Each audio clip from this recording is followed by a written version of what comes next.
आज की इस वीडियो में हम क्लास 11th का जो आपका मिड टर्म एग्जामिनेशन का फिजिक्स का सैम्पल पेपर लॉन्च हुआ है, आज हम उसका सॉल्यूशन देखने वाले हैं। यहाँ पर आप देख सकते हैं ये आपका क्वेश्चन पेपर है, जिसमें से सेक्शन ए के जो 7 क्वेश्चन है वो मैं आपको ऑलरेडी करा चुका हूँ पिछली वीडियो में। तो फिर उस वीडियो का जो लिंक है आप सभी को डिस्क्रिप्शन में मिल जाएगा। वो वाली वीडियो देख के आप उसके सॉल्यूशन देख सकते हैं। मैंने आपको ईजी वे में बता रखा है कि आपको कैसे उसको सॉल्व करना है, स्टेप बाय स्टेप आपको सॉल्यूशन मिलेगा। बाकी इस वीडियो में आपको क्वेश्चन नंबर 8 से 15 तक का सॉल्यूशन प्रोवाइड करने वाला हूँ। चलिए इस वीडियो को स्टार्ट करते हैं। क्वेश्चन नंबर 8 में आपसे बोला गया what is the ratio of the moment of inertia of two rings radii, यहाँ पर आपको गिवन है R and N R about an axis perpendicular to their plane and passing through their centres. चलिए इसका सॉल्यूशन नोटबुक पर देखते हैं। यहाँ पर आपको क्वेश्चन नंबर 8 गिवन है। यहाँ पर आपको बोला गया what is the ratio of the moment of inertia of two rings radii given है आपको यहाँ पर आर और N R about an axis perpendicular to their plane and passing through their centres. तो फिर यहाँ पर आपको ये पता होना चाहिए कि अगर वो सेंटर से पास हो रहे हैं तो फिर यहाँ पर मोमेंट ऑफ इनर्शिया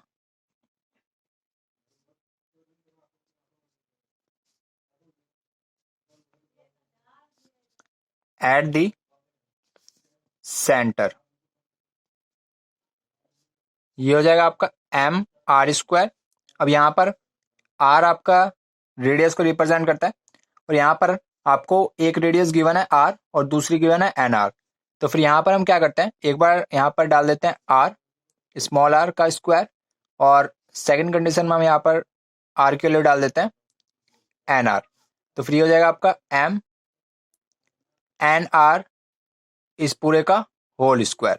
अब यहाँ पर आपको इसका रेशियो बताना था, तो फ्री हो जाएगा आपका M R square upon M N R का होल स्क्वायर। एम से एम कैंसिल हो जाएगा, यह आ जाएगा आपका R square upon N square into में आर स्क्वायर, ये भी आपका कैंसिल हो गया, यानी कि 1/n स्क्वायर। ये आपका आंसर हो जाएगा, यानी कि ऑप्शन नंबर सी।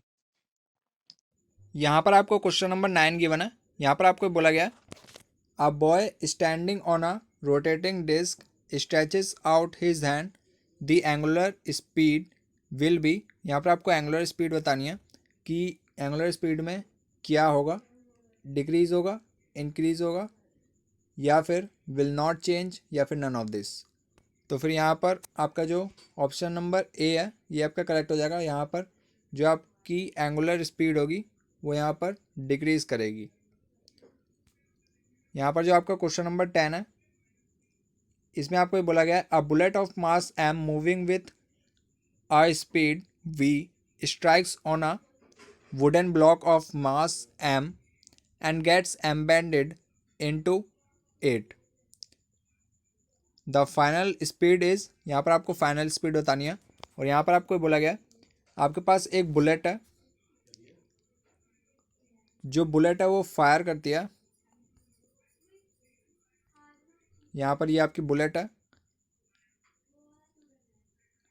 यहाँ पर इस बुलेट को जब हम फायर करते हैं तो फिर इसकी जो स्पीड है वो हो जाती है v, ठीक है। और जो इसका मास है वो होता है स्मॉल m। और यहाँ पर आपका एक वुडन का ब्लॉक रखा हुआ है, यहाँ पर आपका एक वुडन ब्लॉक है और यहाँ पर आपको इसका मास गिवन है, इसका मास है कैपिटल M। और यहाँ पर आपको फाइनल स्पीड बतानी है इस बुलेट की। चलिए इसका सॉल्यूशन देखते हैं नोटबुक पर। यहाँ पर आपको क्वेश्चन नंबर 10 गिवन है a bullet of mass m moving with a speed v strikes a wooden block of mass m and gets embedded into the block. The final speed is, यहाँ पर आपको final speed find करनी है। और यहाँ पर आपको बोला गया है कि आपके पास एक बुलेट है, यहाँ पर मैं बुलेट बना देता हूँ। ये हो जाएगा आपकी बुलेट जिसका मास है यहाँ पर m। और यहाँ पर आपको बोला गया कि इसको फायर किया जाता है किसी स्पीड से, स्पीड है आपकी v। अब यहाँ पर आपको एक वुडन ब्लॉक गिवन है जिसका मास है कैपिटल एम, इसका यहाँ पर आपको मास गिवन है, ये है आपका कैपिटल एम, और यहाँ पर आपको ये बोला गया है कि ये जो आपकी बुलेट है ये इसके अंदर एम्बेडेड यानी कि इसके अंदर जाके घुस जाती है, और यहाँ पर आपको इसकी फाइनल स्पीड बतानी है। चलिए इस क्वेश्चन को सॉल्व करते हैं। यहाँ पर इसकी स्पीड को मान लेते हैं, यहाँ पर जो स्पीड होगी उसको मान लेते हैं हम वी डैश। वी डैश मानने के बाद अब यहाँ पर आप जानते हैं कि जो आपका मोमेंटम होता है वो यहाँ पर आपका कंजर्व रहेगा। मोमेंटम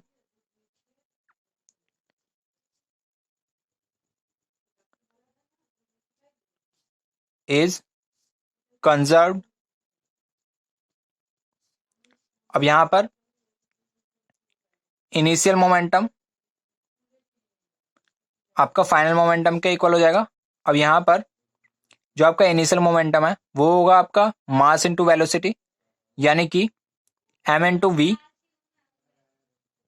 इज इक्वल टू में पी फाइनल हो जाएगा आपका total mass upon total mass into में वेलोसिटी, यानी कि यहाँ पर इसका जो टोटल मास होगा वो क्या हो जाएगा। अब इसके अंदर बुलेट आके रुक गई है, अब यहाँ पर इसका जो टोटल मास होगा वो होगा इस बुलेट का मास एम और इस ब्लॉक का मास ये है आपका small M, sorry capital M.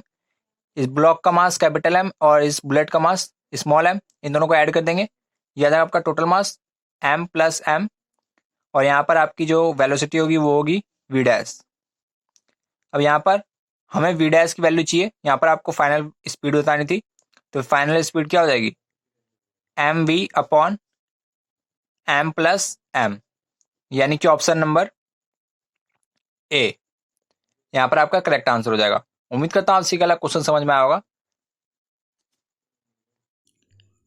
यहाँ पर आपको क्वेश्चन नंबर 11 में ये बोला गया during inelastic collision between two bodies which of the following quantities always remains conserved. यहाँ पर आपको ये बताना है कि इनइलास्टिक कोलिजन में इनमें से कौन सी क्वांटिटी कंजर्व रहती है। तो फिर यहाँ पर जो आपका टोटल लीनियर मोमेंटम होता है ये आपका यहाँ पर कंजर्व रहता है। जब आपने इनइलास्टिक कोलिजन पढ़ा होगा तो फिर उसमें ये आपको बताया जाता है कि जो आपका टोटल लीनियर मोमेंटम है ये कंजर्व रहता है हर एक पॉइंट पर। क्वेश्चन नंबर 12 है अ particle is projected at an angle of 60 degree at the horizontal with the kinetic energy E. The kinetic energy at the highest point is, यहाँ पर आपको काइनेटिक एनर्जी बतानी है हाईएस्ट पॉइंट पर। और यहाँ पर आपको बोला गया है कि यहाँ पर आपके पास एक पार्टिकल है जिसको प्रोजेक्ट किया जाता है 60 डिग्री के एंगल पर विद द हॉरिजॉन्टल, और यहाँ पर आपको काइनेटिक एनर्जी गिवन है इनिशियल वाली वो है आपकी ई, और यहाँ पर आपको काइनेटिक एनर्जी बतानी है हाईएस्ट पॉइंट पर। तो फिर इसका सॉल्यूशन आपको नोटबुक पे मिलेगा। चलिए नोटबुक की तरफ बढ़ते हैं। क्वेश्चन नंबर 12 है आपका, यहाँ पर आपको बोला गया है एक पार्टिकल है जिसको प्रोजेक्ट किया जाता है 60 डिग्री एंगल से विद द हॉरिजॉन्टल, और यहाँ पर आपको काइनेटिक एनर्जी गिवन है ई, और यहाँ पर आपको काइनेटिक एनर्जी बतानी है हाईएस्ट पॉइंट पर, यानी कि यहाँ पर आपको एक पैराबोला बनाना पड़ेगा। यहाँ पर मैंने इसको ड्रॉ कर लिया है। अब यहाँ पर आप जानते हैं पैराबोला आपका कुछ इस शेप का होता है। अब यहाँ पर आपको बोला गया है कि यहाँ पर एक आपका एंगल बन रहा है, एंगल से किसी चीज को प्रोजेक्ट किया जाता है, वो 60 डिग्री का एंगल है, और यहाँ पर आपको बोला गया है, और यहाँ पर हम इसकी जो इनिशियल वेलोसिटी है उसको हम u मान लेते हैं। तो फिर ये वाला कॉम्पोनेंट हो जाएगा आपका u cos 60 डिग्री, और वर्टिकल कॉम्पोनेंट हो जाएगा आपका u sin 60 डिग्री। अब यहाँ पर हम क्या करते हैं, यहाँ पर आपकी काइनेटिक एनर्जी होगी